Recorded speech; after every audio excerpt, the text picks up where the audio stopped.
ధర్మానికి సత్యానికి అంతిమ మార్గమవుతుంది. కానీ మీరు నేనేం తప్పు చేశాను? నన్నింటికి ఇలా హింసిస్తున్నారు. నేను మీకేం అపకారం చేశాను? ఏమీ చెయ్యలేదు. కాని ఇప్పుడు ఒక కార్యం చేయాలి. ఏంటి స్వామి అది? నేనందరికీ మేలు చేస్తాను, అందరి మేలు కోరతాను. కానీ నీ మేలు దీనిలో అస్సలు లేదు. ఒక చిన్న జాతి వాడిని నువ్వు పనిలో పెట్టుకున్నావు కనుక రామ్జీని ఈరోజే పనిలోంచి తీసేయి. స్వామీజీ, రామ్జీ నా మిత్రుడు. ఎక్కడైతే స్నేహం ఉంటుందో అక్కడ జాతి మత భేదాలే ఉంటాయి. స్వామి గారికి ఎదురు మాట్లాడతారా? నీకు ఎంత ధైర్యం? ఆగండి, శాంతి శాంతి. ఇతను స్నేహానికి ఎంతో విలువనిచ్చాడు. వదిలేండి, మీరిద్దరూ కూడా వెళ్ళిపోండి. ఆజ్ఞ స్వామి. ఆజ్ఞ స్వామి.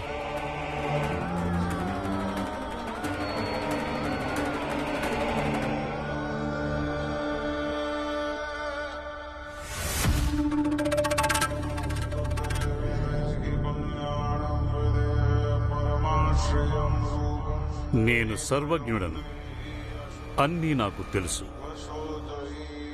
ఇది కూడా తెలుసు, నువ్వు స్వయంగా రామ్జీ జాతివాడివి.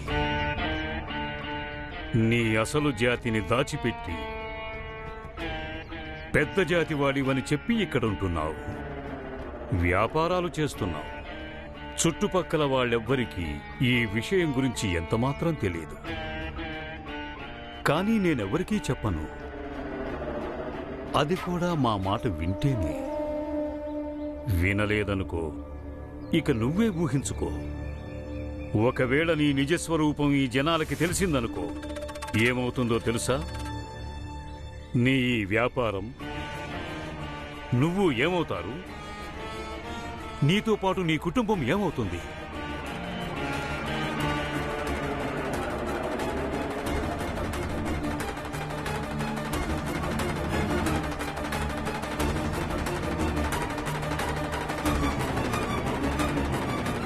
సేట్ గారు, ఇవాళ నుంచి నేను రోజు పనిలోకి వస్తాను.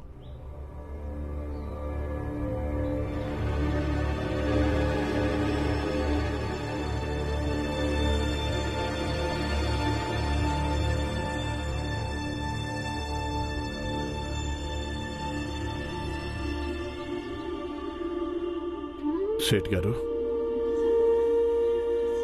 ఏం జరిగింది?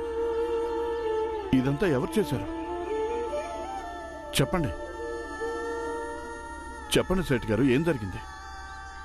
రామ్జీ, రేపటి నుంచి నువ్వు పనిలోకి రాకు.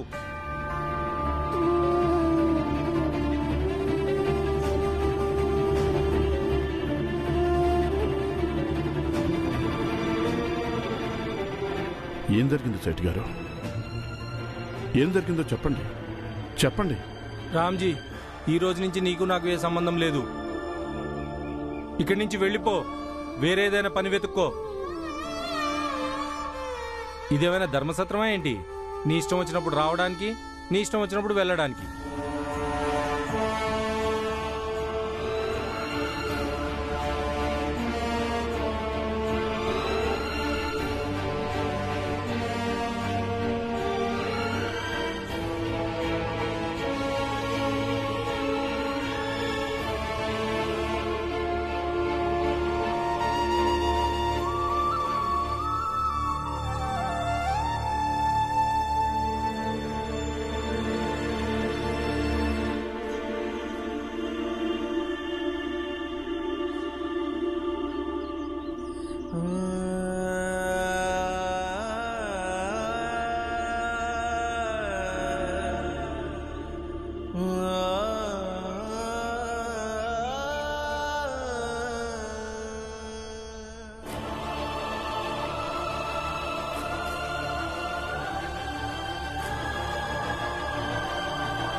సేట్ గారు, ఇది ఈరోజు దాకా లెక్కలు. చాలా ధన్యవాదాలు మీరు నాకు పనిచ్చినందుకు.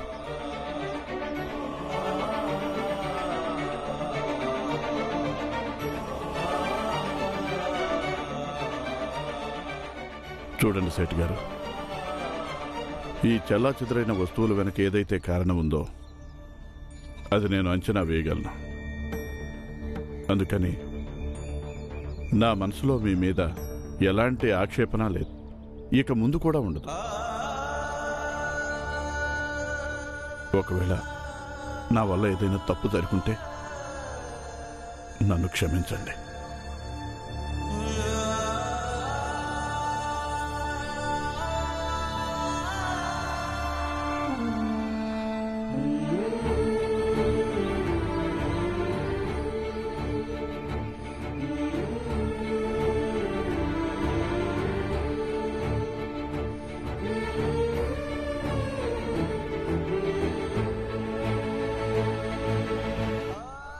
ఎన్ని రోజులు పనిచేస్తాను, అంతకంటే ఎక్కువ రోజులే పని వెతుక్కోవటంతో గడిచిపోతుంది. అంతుపట్టడం లేదు. ఇప్పుడు ఏం చేయాలో, ఎన్నెన్ని సమస్యల మీద పోరాడాలి, ఎంతని పోరాడాలి. ఎంతైనా నేను మనిషినేగా. ఇంటికి వెళ్తే ఆ సమాజం వాళ్ళు బ్రతకనివ్వరు. పనిలోకి వస్తే అక్కడ కూడా వచ్చేసి ఇబ్బంది పెడుతున్నారు. నా కుటుంబానికి ఒక సమస్య తీరిపోయిందనుకునే లోపే మరో సమస్య వచ్చి కూర్చుంటుంది.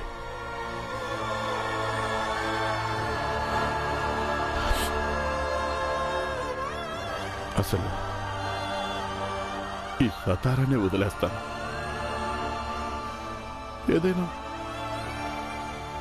ఏదైనా కొత్త చోటుకు వెళ్ళిపోతాను. అక్కడ ఎవరికి నా జాతి గురించి చెప్పను. నువ్వేనా ఈ మాట అనేది?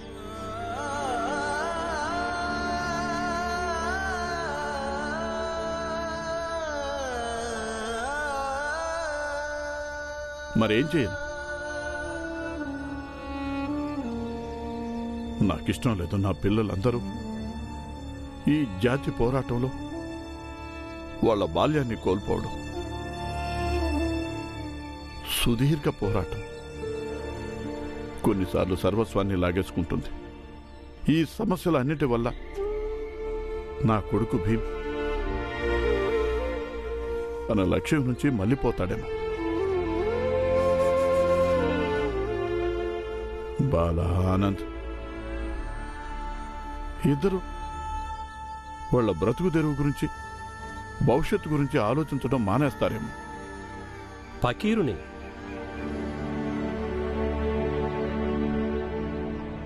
అందుకే పగలంతా సతారా వీధుల్లో తిరుగుతూ ఉంటాను. ఇక ఈ వీధుల్లోనే తిరుగుతూ నీ పిల్లల్ని కూడా చూశాను, అర్థం చేసుకున్నాను. నీ పిల్లలు పోరాడుతున్నారు. వాళ్ళ బాల్యం వేరే విధంగా గడుస్తుంది. వాళ్ళు ఈ పోరాటాన్ని ఎప్పటిదాకా బలంగా పోరాడతారో తెలుసా? నువ్వు ధైర్యంగా ఉన్నంతవరకే రామ్జీ.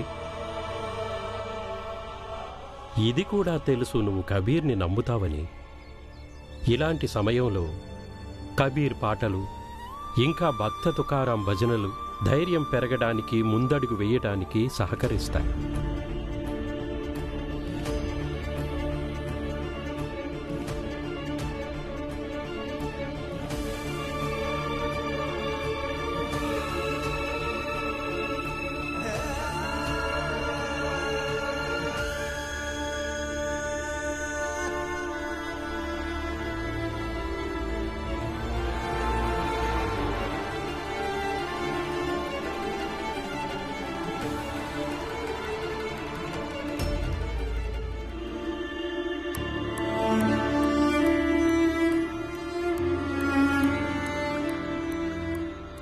సరే, బాధపడకండి.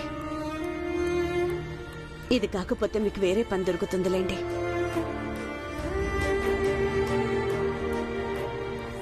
కొంచెం ఆలస్యమైనా కానీ మంచి పనే దొరుకుతుందిలేండి.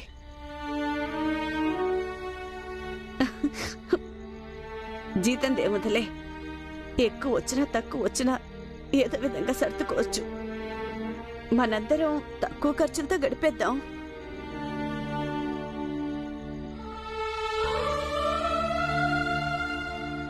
మీరేం దిగులు పడకండి. మేమందరం మీకు తోడుగా ఉంటాం. అవును నాన్న, ఏమైనా తక్కువైనా పర్వాలేదు, మేమందరం కలిసి సర్దుకుంటాం. భీమ్, అందరికీ చెప్తున్నావు కానీ నువ్వు దిగులుగా ఉంటున్నావు. ఎప్పుడైతే ఈ సంగతి తెలిసిందో ప్రవచనాల కారణంగా బడిలో నీ చదువు సాగదని,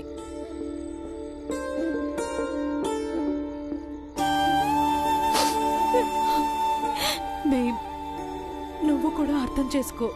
ఇప్పుడు రోజంతా ఇంట్లో కూర్చుని చదువుకోవాలి, సరేనా?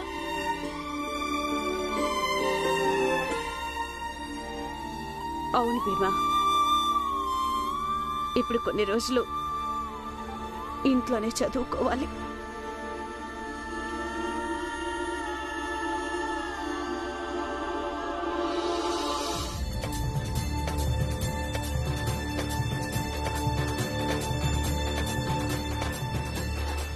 మోగించండి, బాగా మోగించండి, గట్టిగా మోగించండి, మోగించండి. ఇంకా గట్టిగా.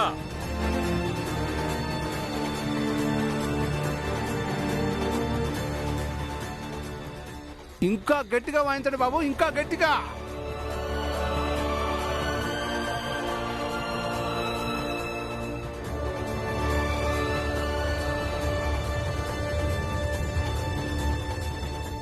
భీమరావు చదువుని ఆపి కార్యక్రమం మొదలయ్యింది.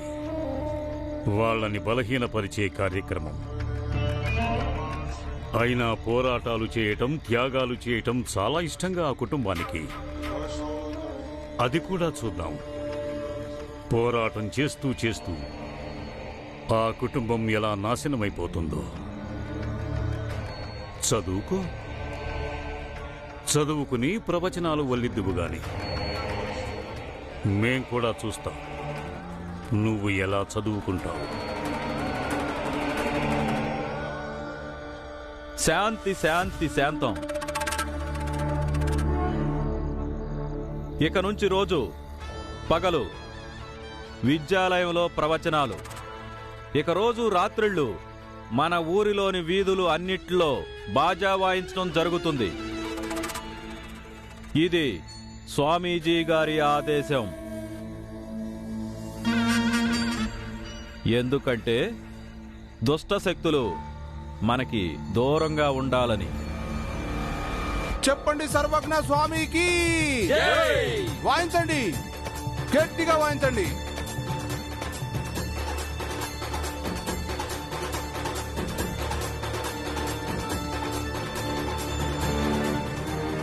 వీళ్ళందరూ ఇలా కావాలనే చేస్తున్నారు. ఎందుకంటే మన భీముని ఎక్కడా చదువుకోనికుండా.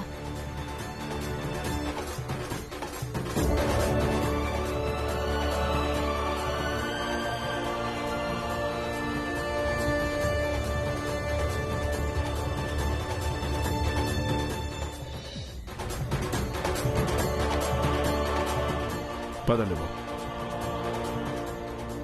ఇంకా గట్టిగా, ఇంకా గట్టిగా.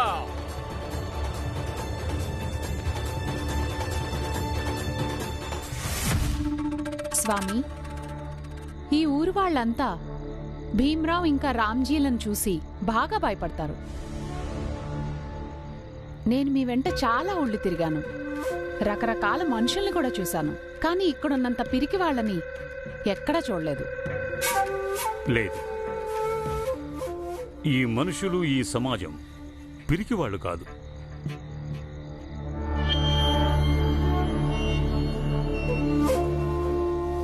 భీమ్రావ్, రామ్జీ చిన్న జాతిలో వీళ్ళిద్దరు మాత్రమే అసలు ఎవ్వరికీ భయపడరు. భయం అనేది లేకపోతే మనుషులు అధర్ములవుతారు. కానీ స్వామి ఎప్పుడు ఇలాగే కొనసాగుతూ ఉంటే ఏదో ఒకరోజు రామ్జీ భీమ్రావ్ మనకి నష్టం కలిగించే అవకాశం ఉంది. లేదు లేదు, వాళ్ళు ఇంకా అంత బలవంతులు కాలేదు. ఈ ధర్మానికి ఎవ్వడూ హాని కలిగించలేడు. ఇక ధర్మం బతికున్నంత వరకు మాలాంటి వాళ్లను ఎవ్వరూ ఏమీ చెయ్యలేరు. అయినా కూడా ఆ మూర్ఖుల్ని దెబ్బ కొట్టడం గురించి మనం ఏదో ఒక పథకం వెయ్యాలి. స్వామి అలా అయితే నన్ను కొంతసేపు ఈ దేవదాసి హోదా నుంచి విముక్తురాలను చేయండి. ఇంతకు ముందు కూడా మనం ఎన్నోసార్లు బలమైన వ్యక్తుల సామాజిక జీవితాన్ని అల్లకల్లోలం చేసేశాం. దాంతో ఇక వాళ్ళెప్పుడూ తిరిగి వాళ్ళ కాళ్ల మీద నిలబడలేకపోయారు. ఇక ఈ రామ్జీ ఎంత? నువ్వు ఆలోచించేది అది బాగానే అనిపిస్తోంది. అది గనక ఫలించిందంటే ఇక మనం అనుకున్న పనులన్నీ సులభంగా జరిగిపోతాయి.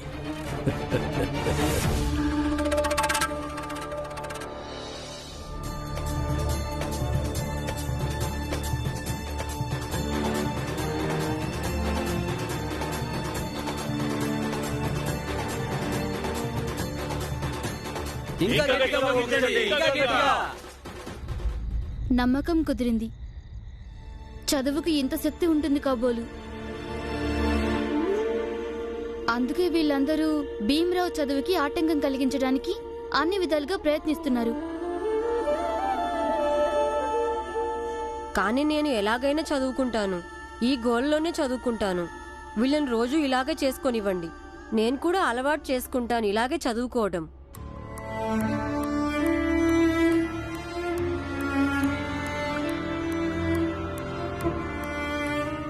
నాన్న, నువ్వు ఒకసారి చెప్పావుగా ధ్యానం పెట్టడం గురించి.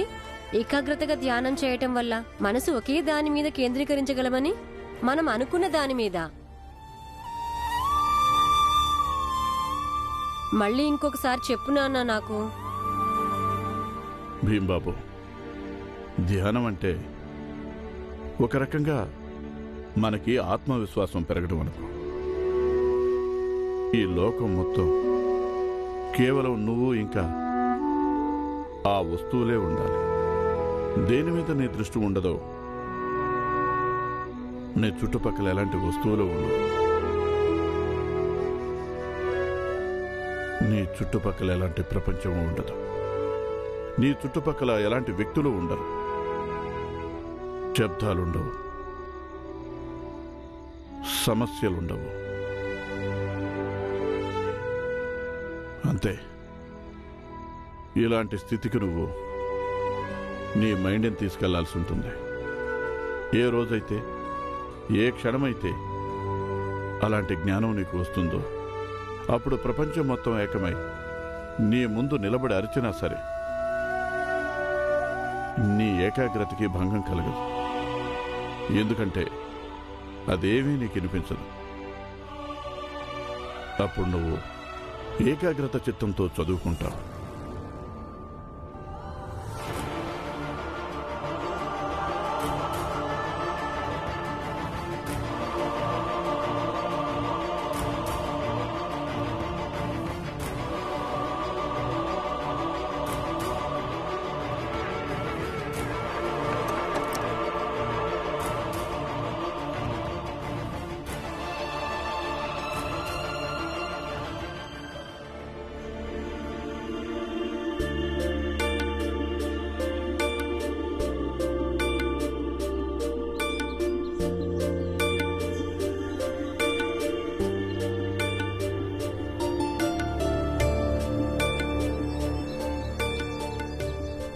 బాబాయ్, చెప్పు.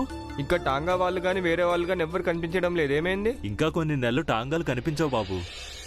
ఎందుకు? సర్వజ్ఞ స్వామీజీ ప్రవచనాలు మొదలయ్యాయి. జనాలు ఎక్కడెక్కడి నుంచో వస్తున్నారు ప్రవచనాలు వినటానికి. వీళ్ళందరూ అక్కడికి వెళ్లారు. జై సర్వజ్ఞ స్వామీజీ. స్వామీజీ మళ్ళీ కొత్త నాటకం మొదలు పెట్టాడనమాట.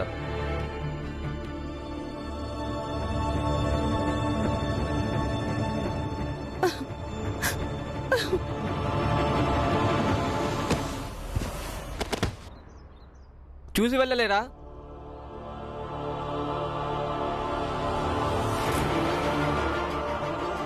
అరే మీ సామాన్లు! అరే ఎక్కడికి వెళ్తున్నారు మీరు? ఆగండి! అరే ఎక్కడికి వెళ్తున్నారు? అరే ఆగని, సామాన్లు తీసుకో. ఎక్కడికి పరిగెడుతున్నావు నువ్వు? కాస్త ఆగు, ఆగండి ఒకసారి.